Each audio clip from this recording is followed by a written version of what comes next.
Welcome to the blessing of our Penola Centre. So let's pray. In the name of the Father, Son, Holy Spirit. Amen. Jesus, our companion, on many occasions, you withdrew with your friends to a place of quiet and refreshment.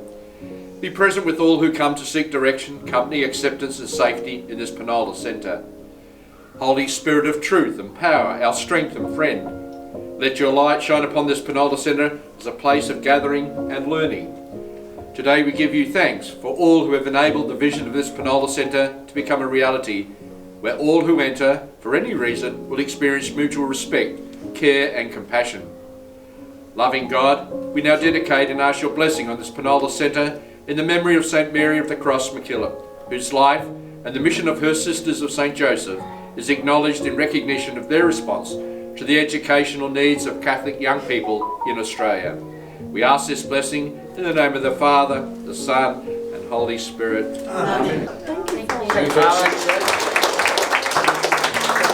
Congratulations to all our Penola Centre staff and the great work that you do here with our students. So we really do appreciate all that you do. Thank you.